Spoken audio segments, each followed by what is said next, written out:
प्यारे बच्चों नमस्कार। यह वीडियो आपके लिए काफी इंपॉर्टेंट होने वाले है क्योंकि मैं इस वीडियो में वास्तविक संख्या के पूरे ऑब्जेक्टिव के साथ साथ उसके पूरे कॉन्सेप्ट को डिस्कस करने जा रहे हैं। ये वीडियो को लास्ट तक जरूर देखिएगा। अगर आपने इस वीडियो को पूरा दिल से पढ़ लिया, यकीन कीजिए कि यहाँ से अगर जितने भी क्वेश्चन आपके बोर्ड एग्जाम में पूछे जाएंगे, आपसे कोई भी ऐसा क्वेश्चन होगा जो आपसे नहीं बनेगा। चलिए करते हैं स्टार्ट। हो जाइए आप लोग रेडी। देखिए कह रहा है 192 के अभाज्य गुणनखंड में 2 का घात बताना। 192 के अभाज्य गुणनखंड में 2 का घात बताना। सबसे पहले ये आप हमको बताइए कि अभाज्य संख्या समझते हैं। यहाँ से अभाज्य संख्या से हम पहले क्वेश्चन को पकड़ेंगे। अभाज्य संख्या किसको कहते हैं बताइए। अभाज्य संख्या किसको कहते हैं? वो वैसी संख्या जिसका केवल 2 गुणनखंड हो। जैसे अगर मान लीजिए 2 है, यानी भाग लग जाना चाहिए 2 से। जैसे यहाँ पर लिखे 2 तो 2 में 6 ऐसा। जैसे अगर हम अभाज्य संख्या आगे लिखे तो अभाज्य संख्या खुद से कटना चाहिए, अपने आप से, और उसके बाद 1 से, अपने आप और 1 से, इसके अलावे कोई भी नंबर से नहीं कटना चाहिए। मान लीजिए अगर हम लिख दिए यहाँ पर 5 लिखे, यहाँ लिखे 6 लिख दिए। अगर 6 लिख दिए तो 6 को देख रहे पहले तो अपने आप से कट ही रहा, उसके बाद किससे कटना चाहिए? 1 से कटना चाहिए। 6 और 1 से ही कटना चाहिए। जो संख्या हम लिखे वो 6 से कट रहा है, यहाँ 1 से डिवाइड है। लेकिन इसके अलावे भी है, ये 2 से भी डिविजिबल है, फिर 3 से भी है। देख रहे हैं, इसका मतलब यह अभाज्य संख्या नहीं हुआ। अभाज्य संख्या कौन हुआ? जिसमें जो अपने आप से, स्वयं से और 1 से डिविजिबल हो, उसको बोलते हैं अभाज्य संख्या। चलिए जैसे अगर पूछे सबसे छोटी अभाज्य संख्या बताइए, सबसे छोटी अभाज्य संख्या बताइए, पूछा गया क्वेश्चन सबसे छोटी अभाज्य संख्या तो क्या होता है? 2 होता है। मान लीजिए 2 है, फिर क्या हुआ? 3 है, फिर क्या हुआ? यहाँ देखिए, पहले ये देखिए अभाज्य संख्या किसको कहते हैं? 2, 3 और 5, उसके बाद 7, उसके बाद 11 है ना, 13, इस टाइप से रहेगा। जिसमें देखिए 5 को उठा लीजिए, 5 है, 5 में 5 से तो कटना ही चाहिए, 5 से कटना चाहिए। अब 5 के अलावा 1 से भी जाएगा, लेकिन 5 है तो 5 से और 1 के अलावा कोई भी ऐसा नंबर नहीं होना चाहिए जो इसको डिविजिबल करे यानी डिवाइड कर दे, है ना। ऐसा इसमें भाग नहीं लगना चाहिए कोई दूसरा नंबर। इसी को बोलते हैं अभाज्य संख्या। अभाज्य संख्या ये सब होते हैं, याद रखिएगा। क्वेश्चन अगर पूछा जाएगा सबसे छोटी अभाज्य संख्या बताइए तो क्या होगा? सबसे छोटी ये हुआ 2। सबसे छोटी अभाज्य संख्या क्या हुआ? 2। इसी में दूसरा क्वेश्चन अगर कह देता सबसे छोटी सम अभाज्य संख्या बताइए, तो सबसे छोटी सम अभाज्य संख्या बोलेगा तो अभी क्या करेंगे? आंसर 2 होगा, क्योंकि ये सम संख्या भी है। सम संख्या किसको कहते हैं? जो 2 से पूरा भाग लग जाए, जिसमें 2 से पूरा क्या हो जाए? भाग लग जाए, उसको बोलते हैं सम संख्या। ये सम है और अभाज्य भी है। सबसे छोटी अभाज्य संख्या यानी सबसे छोटी सम अभाज्य संख्या बोलेगा, क्या हो जाएगा? 2 हो जाएगा। सबसे छोटी अभाज्य संख्या बोलेगा तो भी आंसर 2 होगा। अगर कह दिया 2 लगातार, ये सब क्वेश्चन आपके एग्जाम में पूछे जाते हैं। 2 लगातार अभाज्य संख्याओं का मौसा बताइए। 2 लगातार अभाज्य संख्याओं, लिखते चलिए जी, संख्याओं का मौसा अगर पूछ दिया, मौसा का मतलब समझ रहे हो? मौसा का मतलब एचसीएफ अगर पूछेगा तो जरा बता। 2 लगातार नंबर होना चाहिए, 2 लगातार अभाज्य संख्या। मान लो ये 5 ले लिए, ये क्या ले लिए? 7 ले लिए। 5 और 7 का एचसीएफ तो आता है ना, निकाल के देख लो। 5 कम 5 है ना, 5 कम 5 कितना बचा? 2। फिर 5 से इसमें 2 दूना 1, और फिर से 2 से एचसीएफ आता है कि नहीं? 1 दूना 2, कितना हुआ? 1 हुआ, यानी आंसर क्या हो जाएगा? 1 होगा। कोई भी 2 अभाज्य संख्या आप लीजिए, आंसर क्या आना है? उसका एचसीएफ क्या होगा? 1 होगा। ये क्वेश्चन जितने भी हम कराएं, ये क्वेश्चन काफी इंपॉर्टेंट है और आपके एग्जाम में पूछे जाते हैं ऐसे प्रश्न। तो पहले इसको आप नोट कर लीजिए, उसके बाद आगे देखते हैं। यहाँ देखिए, यहाँ पर बोला है 192 के अभाज्य गुणनखंड में 2 का घात बताना है। 2 का घात बताना है, तो सबसे पहले हम इसका अभाज्य गुणनखंड लेंगे। क्या करेंगे? 192 का अभाज्य गुणनखंड लेंगे। तो बताइए 2 से काटेंगे, 2 नवा 18, 2 चक 12 आता है जी। अभाज्य गुणनखंड आता है कि नहीं? 2 चक 8, 2 8 16, फिर यहाँ 2 दूना 4, 2 चक 8, 2, फिर कितना हुआ? 12, फिर 2 से लगाओ, कितना? 6, 2 से लगाओ, कितना? 3। अब बताओ, हमसे बोला 2 का घात बताना है। 2 का घात बोले तो 2 का पावर, यानी ऊपर में क्या को 2 है? बताओ क्या को 2 है? 2 क्या को है जरा बताओ? 1 2 3 4 5 6 को 2 है। इसका मतलब 2 क्या गो है 6 गो, 2 का पावर 6। इसको अगर हम घात के रूप में लिखे तो कैसे लिख सकते हैं 2 और 2 लिखेंगे और 2 क्या गो है 6 गो, तो यहां लिख देंगे 6 गो। और 3 है यहाँ पर 3 क्या गो है 1 गो, तो 3 का पावर 1 लिखेंगे। लेकिन हमसे क्या पूछा, हमसे कहा 2 का घात बताना, 2 का घात, तो 2 का घात कितना बताइए 2 है, एकर घात कौन हुआ ऊपर में ना जो टिकी पर रहता है उसको कहते हैं घात। घात कितना है 6, तो आंसर देखो तो ऑप्शन नंबर सी दिख रहा है, यही हमारा क्या हुआ आंसर हुआ। इस सब को नोट कर लो, ये सब क्वेश्चन आपके बोर्ड एग्जाम में पूछे जाते हैं, नोट कर लो इसको। चलिए ये दूसरा क्वेश्चन देखिए, कहा रूट के अंदर में 81/2 है एक, ये क्या है यही पूछा है, ये क्या है। तो इसमें ऑप्शन में दिया पहला परिमेय संख्या है, दूसरा अपरिमेय संख्या है, तीसरा पूर्णांक है और चौथा का इनमें से कोई नहीं। अगर इनमें से कोई नहीं होगा तो पहले चेक कर ले दो, पहले चेक कर लो है कि नहीं है, धरपड़ नहीं करेगा नहीं तो सबको पिटाई लग जाएगा। पहले देखो हम बताते हैं परिमेय संख्या किसको कहते हैं। अच्छा परिमेय संख्या पता है तुम लोग को क्या किसको कहते हैं। हाँ सर पता है हमको, हम जानते हैं P/Q के रूप में जो रहता है उसको परिमेय संख्या, यानी P ऊपर और नीचे रहता है Q, इसको बोलते हैं परिमेय संख्या। और Q 0 के बराबर नहीं होता है, इसको बोलते हैं परिमेय संख्या। हिंदी में ऊपर वाला को हर, नीचे वाले को हर बोलते हैं। तूने यही सीखा है जो ऊपर में जो परिमेय संख्या को P/Q के रूप में लिख दो, यानी 3/4 लिखा ये भी एक परिमेय संख्या है। अगर हम -1/2 लिखे ये भी परिमेय संख्या है, 5/7 लिखे ये भी परिमेय संख्या है। अगर हम 2 लिख दिए तो ये भी परिमेय संख्या होता है, याद रखना, क्योंकि इसके नीचे में नहीं कुछ है तो 1 है। और एक चीज और तूने नहीं सीखा अभी तक, अगर परिमेय संख्या P/Q के रूप में है ना तो एक बात और याद रखना, ये दोनों का HCF 1 आना चाहिए, ये दोनों का HCF क्या आना चाहिए, P और Q का HCF 1 आएगा तब ये दोनों परिमेय हो गए, ये संख्या क्या हो जाएगा परिमेय होगा, याद रखना ऐसा। चलिए हमको पूछा है ये क्या है, परिमेय है कि अपरिमेय है, तो पहले हम परिमेय देख लेते हैं जो P/Q के रूप में रहता है। तो बताओ, तुमको एक एग्जांपल देते हैं, जरा एक एग्जांपल बताओ, है ना, बताओ अगर हम √4 लिख दिए, बताओ ये परिमेय है कि नहीं, √4 परिमेय है कि नहीं। हाँ परिमेय है, क्योंकि इसका रूट निकल रहा है पूरा परफेक्ट, है ना। अगर इसी प्रकार से अगर पूछ दिया जाए √16 अगर रहेगा बताओ कितना निकलेगा 4, तो ये भी क्या है परिमेय संख्या है ना। अगर इसी में कह देता √3 बताओ क्या है, ये √3 क्या है, √3 अपरिमेय संख्या है, क्योंकि यह रूट से बाहर नहीं निकलता है। जो भी नंबर रूट के अंदर रूट से बाहर, रूट का मतलब रूट से बाहर नहीं निकलता है, परफेक्ट मान उसका नहीं आता है, तो उसको हम लोग क्या कहते हैं अपरिमेय संख्या कहते हैं। तो इसका रूट नहीं निकलेगा, इसका मतलब ये कौन संख्या है अपरिमेय संख्या हुआ, अपरिमेय संख्या है। अगर हम इसी में कह दिए √5 लिखो दी, √5 बताओ क्या है, तो ये भी क्या है अपरिमेय संख्या है, क्योंकि इसका रूट नहीं निकलता है, इसका भी रूट नहीं निकलता है, इसका रूट निकल जाता है, इसका मतलब ये क्या है परिमेय संख्या हुआ, ये परिमेय संख्या हुआ। तो इसी प्रकार से अब यहां देख रहे थे, यहां लिखा है रूट के अंदर में 81 और नीचे में 2। अब बताओ रूट के अंदर में 81 का रूट निकलता है, अबे 8वां में पढ़ा था 81 का रूट नहीं निकलता है 9, 9 81, 9 पर लो 80, 9 81 9, फिर कितना नीचे में 2 है ना, इसका रूट 81 का निकल गया 9, इसका क्या हुआ 2। अब बताओ ऊपर में 9 नीचे में 2, तो इसको बोलेंगे P है, इसको बोलेंगे Q। तो ये तो है परिमेय का डिफिनेशन है, जो P/Q के रूप में रहेगा उसको हम लोग परिमेय कहेंगे। अब एक बार और चेक कर लेते हैं, ये दोनों का HCF लेके देखो, 2 और 9 का HCF लो, HCF कितना होना चाहिए 1 होना चाहिए। ये दोनों का 2 चौक 8, कितना हुआ 1, फिर 1 से 2 में डिवाइड लगाओ, 1 दूना 2, कट गया, कितना HCF आया जी बताओ 1 आया, 1 आया, इसका मतलब यह परिमेय संख्या है। तो इसका आंसर क्या हो जाएगा परिमेय संख्या, है ना।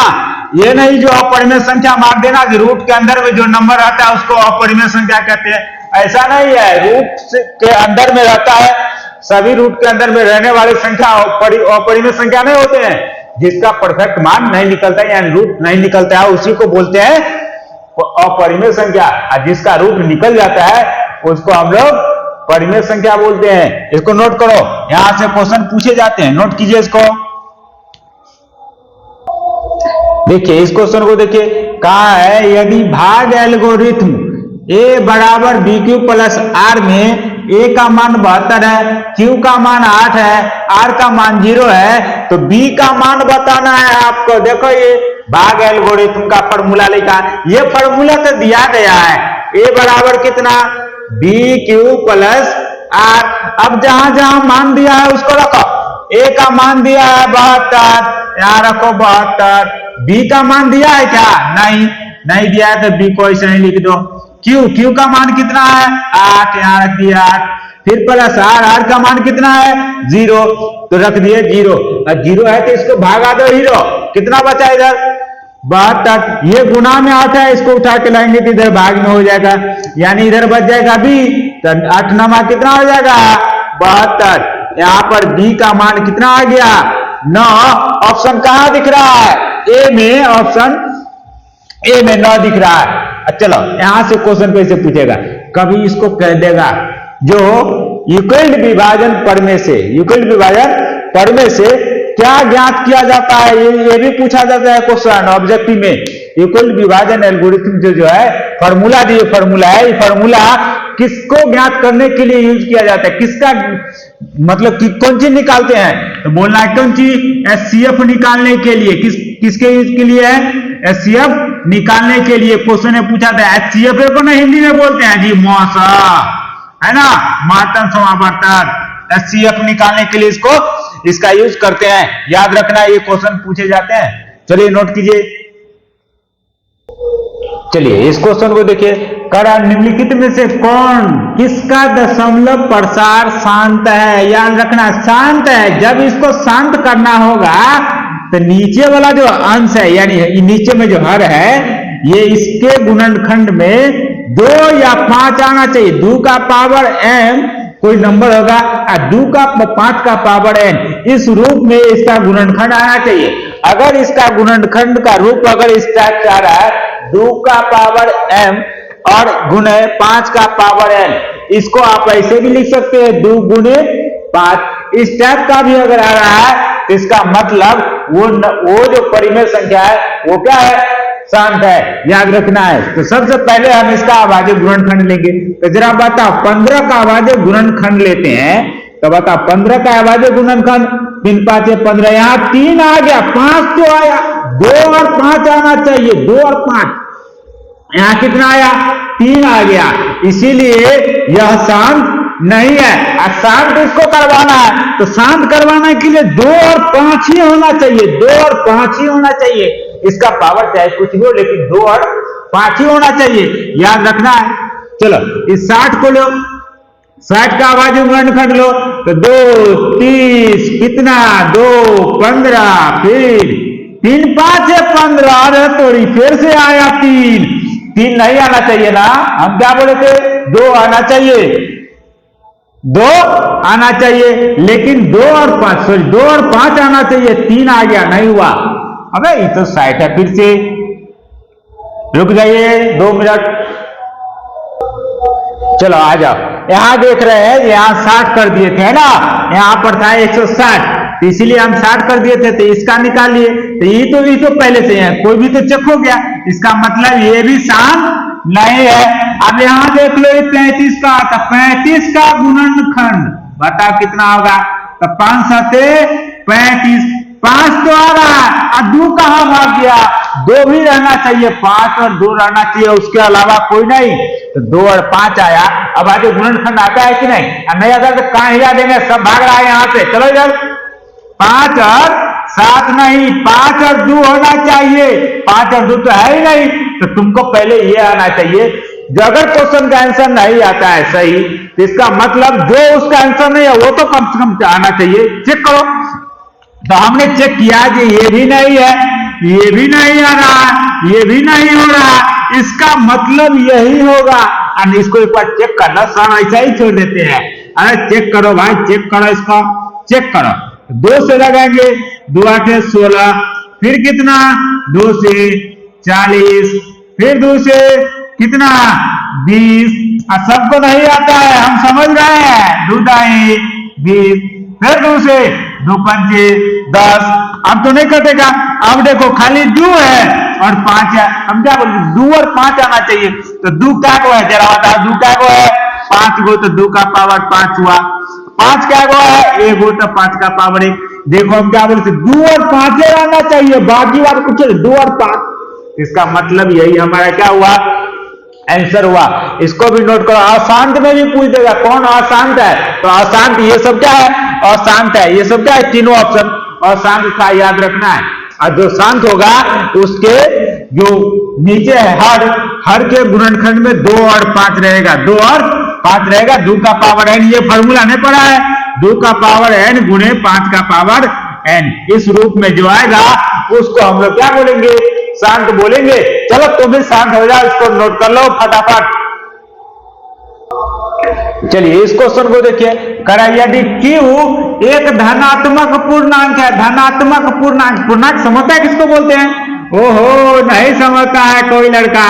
पूर्णांक है ना, पूर्णांक वो नंबर होता है जो जिसमें 0 हो, अरे कौन सी हो, धनात्मक संख्या हो, धनात्मक संख्या भी हो, और के बाद कौन सी हो, ऋणात्मक संख्या हो, ऋणात्मक संख्या हो।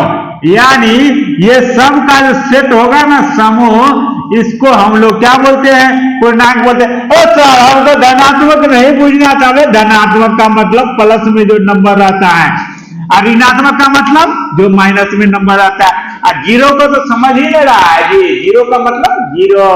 चलो यार, तो बोला है निम्नलिखित में से कौन धनात्मक विषम पूर्णांक नहीं है। तो धनात्मक विषम पूर्णांक नहीं है, इसका मतलब इसको चेक करने के लिए देखो ये रूप दिख रहा, पहला ऑप्शन देखो, पहला ऑप्शन को पकड़ो, आईसी में पूछ देता है समरूप, है ना। यहाँ पर कह देगा विषम है तो कहेगा समरूप कौन है ना, ऐसा याद रखना। यहाँ बोला विषम पूर्णांक नहीं है, कभी कभी ऐसा पूछ देता है धनात्मक समपूर्णांक है ना, धनात्मक समपूर्णांक नहीं है। ये कॉन्सेप्ट को सीखो।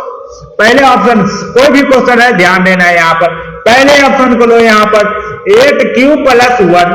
यहाँ पर हम अपने मन से Q का मान कुछ भी रख लेते, Q का मान हम रख लेते 2, है ना। तुम्हारा मन नहीं होगा तो 3 रख लेना, है ना। तो 8 गुणे 2 + 1 8 16 1 17। बताओ यहाँ पर 17 कौन संख्या है, सम संख्या है कि विषम संख्या है।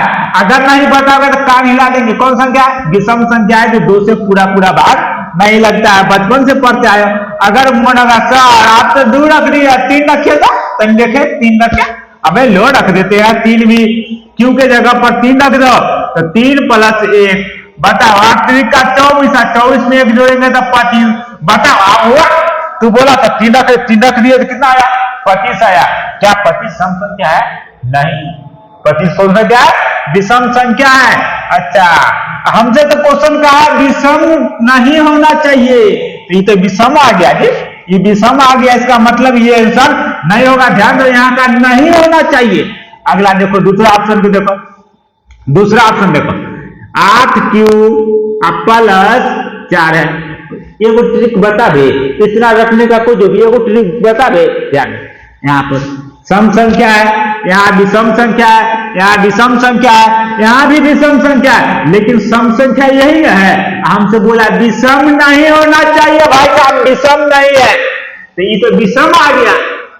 लास्ट में देखो, लास्ट में विषम संख्या, ये भी विषम है, चेक करके देख सकते हो, ये भी विषम हो गया, ये भी क्या हुआ, विषम हुआ। तो यही तो विषम नहीं है ना, ये तो क्या है, सम संख्या है, ये समपूर्णांक है। याद रखोगे option B is right answer. और नहीं अगर याद है तो ऑप्शन में ऐसे ही चेक कर करके देख लेना, है ना। तुमको तो सिखाई दिए जी, नोट करो इसको फटाफट।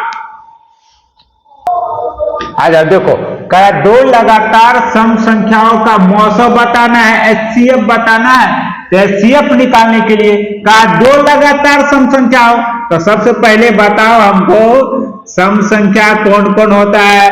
सर सम संख्या नहीं पता है, नहीं पता है तो कान हिला देंगे। पता करो।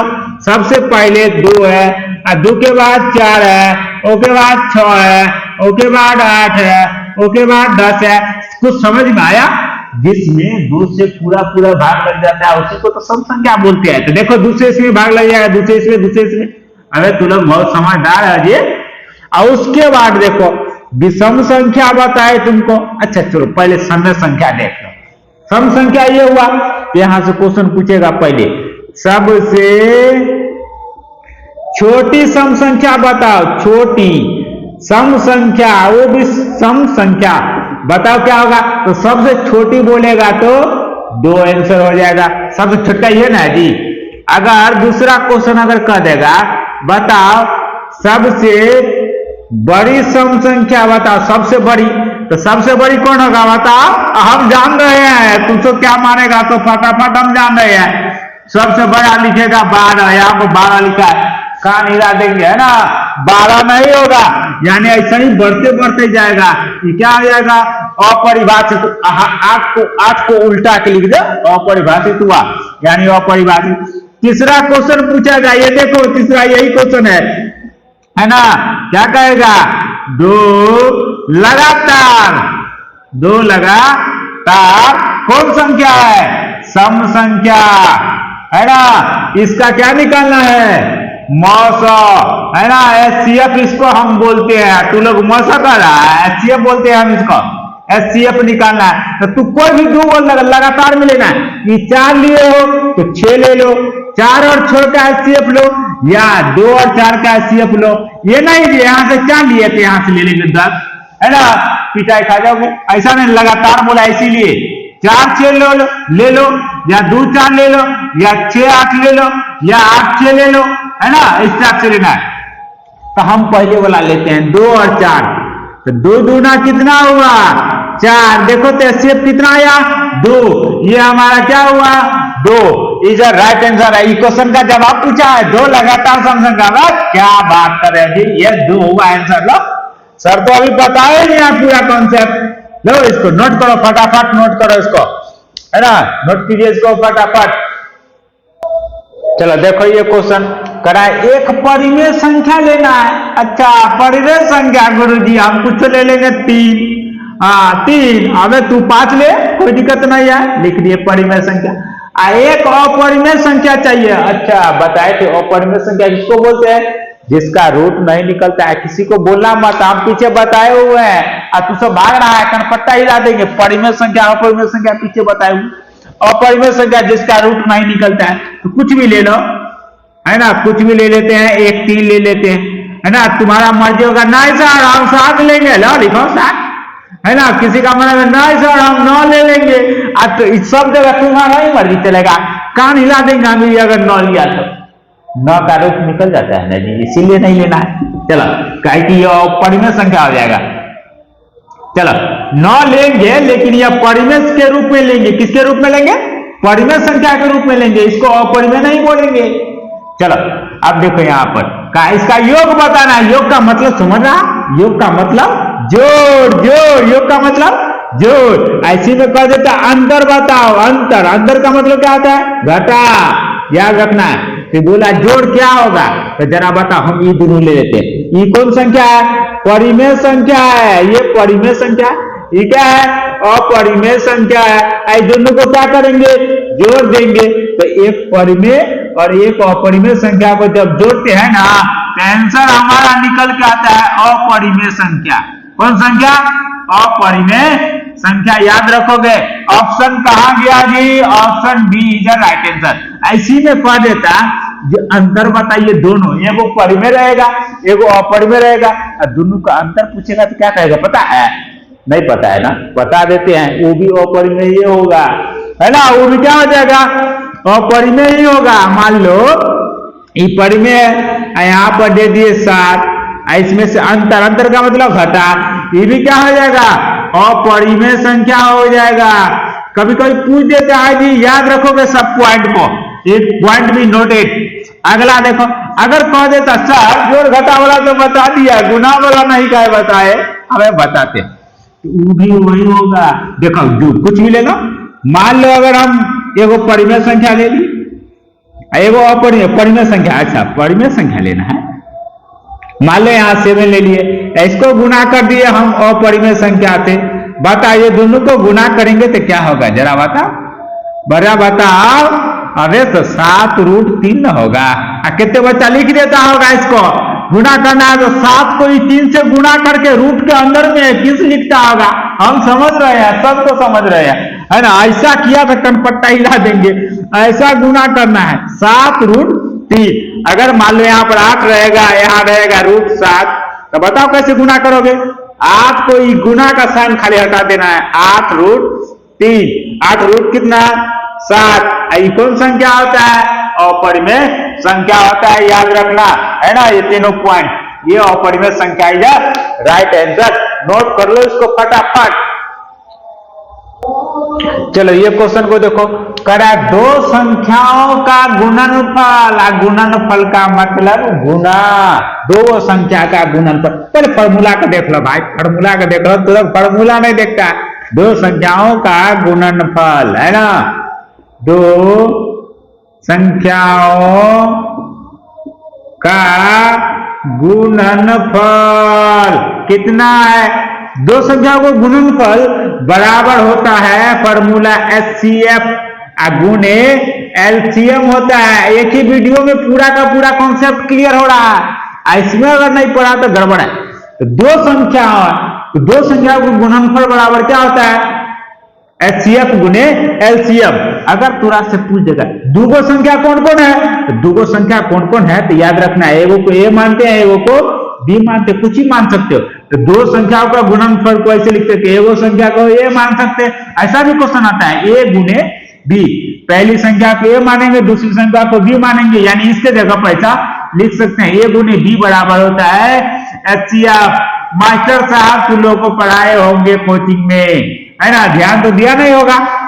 A गुणे B ऐसा लिख सकते हैं, यानी दो संख्याओं का गुणनफल बराबर ऐसा लिख सकते हैं। इस 4 को दिया है, HCF दिया है, LCM दिया है, ये पहली संख्या दिया है, दूसरी संख्या दिया है। इस 4 गो में से कोई 3 गो का मान देगा तुमको और चौथा का पूछ देगा, याद रखना। तो हमसे क्या दिया है जरा सोचो, करा गुणनफल दिया है। किसका गुणनफल दिया है, तो दो संख्या का। तो अच्छा ये वाला कॉन्सेप्ट देखो, ये दो संख्या का गुणनफल दिया है, कितना दिया है 8670। ये भी नहीं पढ़ने आता होगा, हम जानते हैं। HCF बताओ, HCF कितना दिया है। अच्छा उसका HCF दिया है 17, देख रहे हो, HCF दिया है 17। अच्छा 17 गुणे में क्या लिखा है LCM। ओहो कहाँ गड़बड़ हो गया जी। अच्छा ये LCM है, समझो इसको LCM रखो, इसको समझो LCM, है ना। LCM ज्ञात करना है, तो LCM बताओ। अब तुमको पता है कि नहीं, ये गुना में रहता है, इधर आएगा तो भाग में होगा कि नहीं, नहीं पता है तो कान हिला देंगे। सब जो अभी रील्स उड़ा रहा है, आप देख रहे हैं सबको, और जल्दी आप फटाफट 17 से भाग देंगे यहाँ पर। अब बताओ 17 पचे कितने हुआ 85। अच्छा 5 दफे कट रहा है, 5 आ रहा है, 17 पचे 85। अच्छा 5 वाला कहीं ऑप्शन दिख रहा है जो शुरू में 5 है, अच्छा ये वाला है, हाँ यही हमारा क्या हुआ आंसर। नहीं तो काट के देख लो, 17 पचे 85, एक बच गया, एक से इसको ले गए तो 17 एकम 17, आई वाला 0 है तो 0, यानी 500 कितना हो गया 10। देखा ना मजाक, कैसा मजाक किया, हम तुरंत बना लेते हैं हम, है ना। तू लोग नहीं बना पाते हो, बहुत अशोभनीय बात है। नोट करो इसको फटाफट, ठंडा है, बहुत ज्यादा रजाई में घुसे रहते हो। चलो इधर नोट करो, देखो एक कॉन्सेप्ट देखो, वही कॉन्सेप्ट देखो भाई साहब। क्या, अगर दो संख्याओं का गुणनफल, इसको क्या बोलते हैं, दो संख्याओं का गुणनफल बोला, इसका मतलब दोनों को गुना करके, ये पहली संख्या ये दूसरी संख्या, पहली संख्या गुणे दूसरी संख्या बराबर क्या होता है HCF गुणे LCM होता है। दिख रहा है सबको दिख ही नहीं रहा होगा क्योंकि सब रील्स उड़ा रहा है। LCF गुणे LCM होता है दो संख्या, है ना। अगर हमसे पूछ देगा जरा बताओ, तू लोग बहुत तेज है बच्चा, बताओ A का मान दे देगा 5, B का मान दे देगा 7, है ना, और यहां पर दे देगा HCF दे देगा, बताओ HCF दे देगा बताओ HCF कितना देगा पता है? अगर दे देगा 5, बता HCF 5 है, अब पूछ रहा है LCM बताओ, तो हुआ जल्दी फटाफट LCM बताओ, तो क्या करोगे? इसको देखो, ऐसा भी क्वेश्चन पूछ देता है, तुमको ये क्वेश्चन में दिया था गुणनफल दे दिया था, यानी गुणा करके दे दिया था, लेकिन यहाँ पर ऐसा भी पूछ देता है A का मान इतना, B का मान इतना, ऐसा अलग अलग करके भी पूछ देगा, तो याद रखना। तो बताओ यहाँ पर ये फॉर्मूला लगा दो, A गुने B बराबर में HCF गुने क्या होता है LCM। सबका ध्यान यहाँ है, सो तो हम भी जान रहे हैं और सबको देख भी रहे हैं हम। A का मान बताओ कितना 5, हंसी आ गया होगा, सब देख कहाँ रहे हैं, नहीं देख रहे, हम सबको देख रहे हैं। HCF कितना है 5, LCM हमसे पूछा गया है, लिख लो LCM, इसको 5 से 5 कैंसिल कर दो, आ गया कितना 7, HCF कितना आ गया 7। ऐसे क्वेश्चन पूछे जाते हैं, याद रखोगे इसको, नोट करो, इसको भी नोट कर लो, ये भी काफी इंपॉर्टेंट है। आइए देखिए, ये दो क्वेश्चन एक ही साथ दिए हैं, दोनों को अभी सॉल्व करते हैं। देखो क्या कहा, निम्नलिखित में से कौन परिमेय संख्या है? परिमेय संख्या आप पूरा पढ़ाए हुए हैं, परिमेय संख्या जिसका रूट निकल जाता है, रूट निकल जाना चाहिए। तो जरा बताओ, ये दोनों रूट के अंदर में है, एक रहेगा जोड़ेंगे, जोड़ है ना, जोड़ देंगे, घटा रहेगा तो घटा देंगे, गुणा रहेगा तो गुणा कर देंगे, तो जोड़ेंगे तो कितना होगा जरा बताओ, ये हो जाएगा 100। 100 का रूट निकलेगा, हाँ सर 10 आएगा, इसका मतलब यही हो गया परिमेय संख्या, है ना। अब तू इसको चेक करके देखो, 25 को जोड़ेंगे कितना हो जाएगा जी 50 हो जाएगा। 50 का रूट निकलेगा, नहीं निकलेगा, इसका मतलब अपरिमेय संख्या हुआ। बताइए दोनों का जी, दोनों जोड़ो तो कितना हुआ 9 9 18, 4 4 8 1 9 98। 98 का रूट होगा, नहीं होगा, इसका मतलब ये अपरिमेय संख्या है ना, ये भी अपरिमेय संख्या है, जिसका रूट नहीं निकलेगा वो अपरिमेय संख्या है। वही पर देखो, फटाफट इसको बनाना है, निम्नलिखित में से कौन अपरिमेय संख्या है। अब अपरिमेय बताओ, तो तुम बताओ, रूट जिसका निकलेगा वो परिमेय होगा, जिसका रूट नहीं निकलेगा वो अपरिमेय होगा। तो बताओ 49 का रूट कितना आता है 7, नहीं आता है तो तुम ध्यान दो, 8वां वाला बुक में पढ़ेगा। बी बता, बी में क्या है 36, 36 का रूट क्या निकलता है 6, है ना। 27 है, 27 का रूट निकलता है, नहीं 27 का रूट नहीं निकलता है, रूट 16 का निकलता है, कितना होता है 4। तो 27 का रूट नहीं निकलता है, जिसका नहीं निकलता है वही तो अपरिमेय संख्या होता है। ये क्या हुआ, option C is the right answer, है ना। याद करोगे इसको, नोट कर लो, चलो नोट करो, फिर मिलते हैं अभी तुरंत।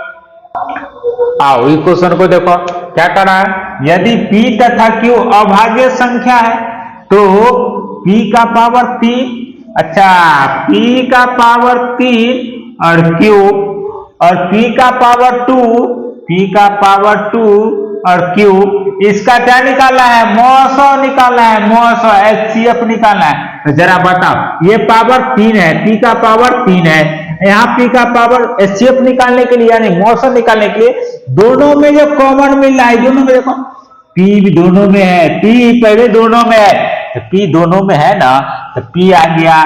अब p आया, लेकिन बताओ यहाँ पावर 3 है, यहाँ पावर 2 है, तो सबसे कम पावर जो होता है वो HCF में होता है, तो सबसे कम पावर कितना है 2, यहाँ लिख दिए 2। अब बताओ, ये q दोनों जगह कॉमन मिला है, तो q लिख देंगे, क्यों, इसका पावर 1, इसका पावर भी 1 ही है, तो q हो गया, इसका HCF आ गया, है ना। इसका HCF कौन हुआ, ये आया।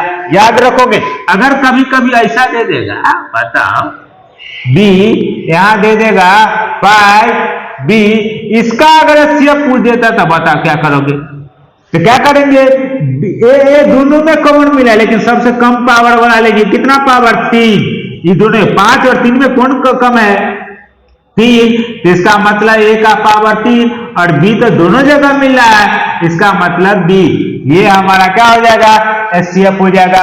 अगर इसी में कह देते LCM बताओ, तो LCM में ध्यान देना है, LCM में अगर इसी में कह देता है LCM बताइए, LCM HCF नहीं कहते, LCM अगर कह देता तो बताओ क्या करते, ये दोनों में कॉमन जो मिल रहा है उसको तो लिखवा करेंगे, p दोनों में मिल रहा है, लेकिन यहाँ पर अधिकतम पावर वाला हो जाएगा, p का पावर 3 और q दोनों में मिला है, उसको भी लिखना है। और याद रखना LCM में जो कॉमन मिला है वो तो लिखेंगे ही, अब बाकी बात जो नहीं मिला है कॉमन उसको भी लिखना है, इसको ध्यान रखोगे। तो इसका आंसर क्या हो गया, और सॉरी क्या आंसर है, p का पावर 2 और q, option B is the right answer. अगला देखो यहां पर ये क्वेश्चन को देखो, का a का मान इतना है, b का मान इतना है, c का मान इतना है, और यानी a b c ये तीनों का एलसीएम दिया गया है इतना। तो बताओ n का वैल्यू बताना है। तो जरा बताओ एलसीएम अगर हम निकालते हैं, क्या निकालते हैं, एलसीएम। पहले देखो a का मान लिखो, कितना लिखा गया, नहीं दिख रहा है जी, 1 का 2 का पावर 3, 3 1। b का मान कितना दिया गया है, 2 का पावर 2 गुने 3। c का मान कितना दिया गया है, 3 का पावर n गुने 5। अब यहां भी ध्यान देना है, यहां भी ध्यान देना है। तो अगर हमसे एलसीएम पूछा है तो एलसीएम क्या बोले, जो कॉमन मिलना चाहिए, और जो कॉमन मिलेगा और सबसे ज्यादा पावर होगा वही एलसीएम होता है। और एक बात और, जो कॉमन नहीं मिलेगा उसको भी लिखना है। तो बताओ ये दोनों में तो 2 मिल रहा है, ये दोनों में 2 मिल रहा है, तो 2 दोनों में मिल रहा है, लेकिन यहाँ पर 2 का पावर 1 है, नहीं पूछा तो 1 है, और यहाँ 2 का पावर 3 है। बताइए दोनों में कौन सा 2 लेंगे, 2 का पावर 3 वाला कि 2 का पावर 1 वाला। तो सर 2 का पावर 3 वाला में लेंगे, एलसीएम में निकालना है यार, 2 का पावर 3 वाला लेंगे, 1 वाला नहीं, 1 वाला एचसीएफ में लेते हैं। तो 2 का पावर 3 ले लिए यहाँ पर, है ना, याद रखो 2 का पावर 3 ले लिए, फिर गुणा। अब देखो अब कौन लेंगे, 3, तो यहाँ देखो 3 का पावर 1 है, यहाँ 3 का पावर 1 है, यहाँ 3 का पावर n है। तो बताओ ये एलसीएम भी लिया है, इसमें भी 3 कॉमन आया है, 3 का पावर 2 करके लिया है। तो ये दोनों में तो 1 1 है, और यहाँ पर एचसीएफ में कौन आया, जो अधिकतम पावर होगा। ये दोनों 1 1 है, यहाँ पर 2 आ रहा है ना, देख रहे हो 2 आ रहा है, यानी अधिकतम पावर वाला लेना है। तो इसका मतलब यहाँ पर 3 का पावर n ई वाला ले ले, मतलब यहाँ पर 1 है, यहाँ 1 है, और अधिकतम पावर वाला होता है। ये 3 वो है ना, 3, ये 3, ये 3, ये 3, तो ये दोनों तो एगो है, लेकिन यहाँ पर देखो एलसीएम में लिया है 3 का पावर 2, इसका मतलब अधिकतम पावर 2 ही होगा। तो 2 होगा तो उसी को तो n बोलते हैं, इसी को क्या बोले, n बोले, यानी n का मान क्या निकल के आ गया, 2। और जो बाकी बचा, जो बचा हुआ, जो कॉमन नहीं है, कौन कॉमन नहीं है, 5 से यहाँ लिख दिए 5। इसीलिए मतलब इसके अकॉर्डिंग, इसको अकॉर्डिंग से हम यहाँ से क्या कर लिए, आंसर निकाल लिए। याद रखोगे ये कॉन्सेप्ट को, तब जाके ये बन जाएगा। आंसर क्या आया, 2, यानी n का मान क्या निकल के आया, 2 आया। इसको नोट कर लीजिए फटाफट। चला ये 2 क्वेश्चन को देखो, इसको भी बना।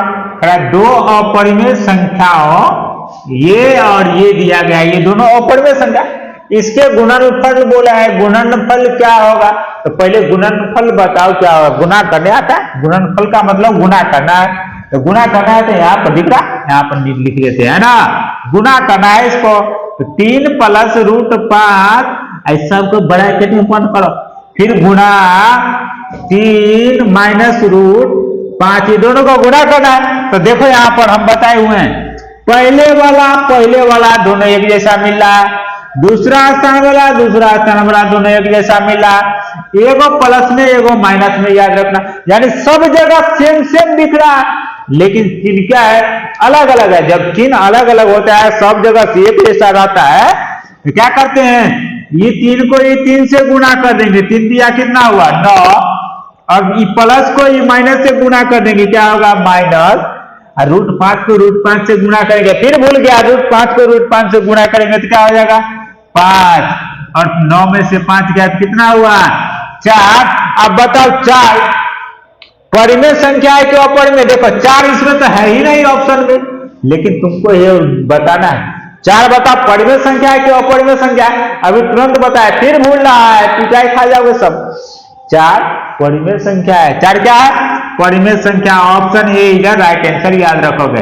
अगला देखो, ये वाला देखो, p/2 का पावर m और 5 का पावर n के रूप में इसको क्या करना है, लिखना है। हमें लिख दो, इतना आसान क्वेश्चन नहीं बन रहा है ना, लिख दो इसको। आया जी, फिर से देखो यहाँ पर क्या किए 4, 4 क्या है अपरिमेय संख्या है, ये हमारा आंसर हो गया। यहाँ पर आ गए थे, इसको बोला है कि इसको इस रूप में लिखना है, इस रूप में, यानी 2 का पावर m और m 5 का पावर n, इस रूप में लिखना है। यानी 2 का पावर कुछ भी होगा, 5 का पावर कुछ भी, लेकिन याद रखना 2 और 5 ही होना चाहिए, बाकी बात कुछ नहीं।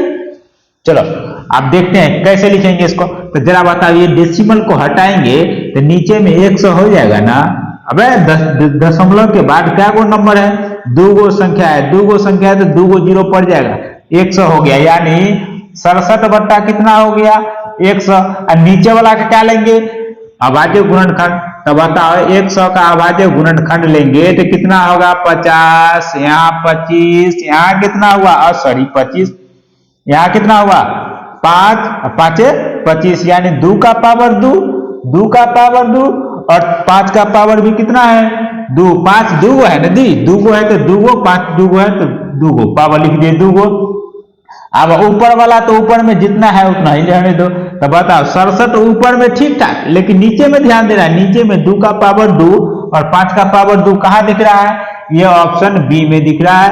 यही हमारा क्या हो गया, आंसर हो गया। नोट कर लो जी, नोट कर लो फटाफट। चलो ये क्वेश्चन को देखो, ये लास्ट क्वेश्चन है इस वीडियो का, है ना। अगर वीडियो अच्छी लगी तो इसको लाइक शेयर और सब्सक्राइब जरूर करके जाना जी। चलो देखो यहाँ का निम्नलिखित में से कौन सी सबसे छोटी प्राकृतिक संख्या है। तो पहले देखो प्राकृतिक संख्या किसको कहते हैं, तो प्राकृतिक संख्या जो होता है 1 से चालू होता है, 1 2 3 4 डॉट डॉट डॉट, ऐसे ही 5 6 7 8 9 10 ऐसा ही होता है। अगर इसी में पूछ देता सबसे छोटी, देखो यहाँ लिखा है, क्वेश्चन यही पूछा है, सबसे छोटी प्राकृतिक संख्या है, बताओ प्राकृत संख्या। तो बताओ सबसे छोटा कौन हुआ 1, है ना। दूसरा क्वेश्चन कर देता सबसे बड़ी प्राकृत संख्या क्या होगा, प्राकृत संख्या, तो सबसे बड़ी हो जाएगी अपरिभाषित। अगर इसी में कह देता सबसे सॉरी 2 लगातार, वही याद है 2 लगातार प्राकृत संख्या का एचसीएफ बताना है। एचसीएफ बताओ, 2 लगातार प्राकृतिक संख्या लेना है, यानी ये दोनों को ले लो, 2 और 3 का एचसीएफ लो, 2 और 3 का, तो 2 एकम 2, कितना बचा 1, यहाँ 1 दूना 2, यानी 1 दूना 2 कट गया, कितना एचसीएफ 1 आया। ये भी नोट करके रखोगे एकदम, यहां से क्वेश्चन पूछे जाते हैं। अगर इसी में कह देता तो आप तो तुम यहां समझ गया इसका आंसर, जवाब समझ गया इसका जवाब। सबसे छोटी प्राकृतिक संख्या कौन होता है, एक ऑप्शन सी। अगर इसी में कह देता है, एक होता है पूर्ण संख्या, कौन होता है पूर्ण संख्या। पूर्ण संख्या कहां से स्टार्ट होता है, तो कहेंगे 0 से, 0 1 2 3 4 5, ई वाला में 0 को शामिल कर दो, यानी प्राकृतिक संख्या में 0 को शामिल कर दो, ये अपरिभाषित हुआ, यानी 0 से स्टार्ट होता है। पूर्ण संख्या कहां से स्टार्ट हुआ 0 से। इसमें कह देता सबसे छोटी पूर्ण संख्या बताओ, कौन संख्या, पूर्ण संख्या, तो क्या होगा 0 होगा, सबसे छोटी पूर्ण संख्या 0। अगर कह देता सबसे बड़ी बताओ, सबसे बड़ी पूर्ण संख्या, तो ये भी क्या हो जाएगा अपरिभाषित, यानी उल्टा 8। यही हमारा क्या हुआ आंसर। इसको समझ गया तो ये आंसर हो गया। और ये वीडियो में यहीं तक। अगर आपको ये वीडियो अच्छी लगी है तो इस वीडियो को लाइक सब्सक्राइब और शेयर और दोस्तों में शेयर करना है ना, ताकि हर बच्चा का भला हो सके, है ना। सिर्फ अपने आप देख लेने से नहीं होगा, सबको भेजना है, नहीं तो सबके घर पे आके पिटाई कर देंगे हम। नोट कर लो इसको, छापो फटाफट।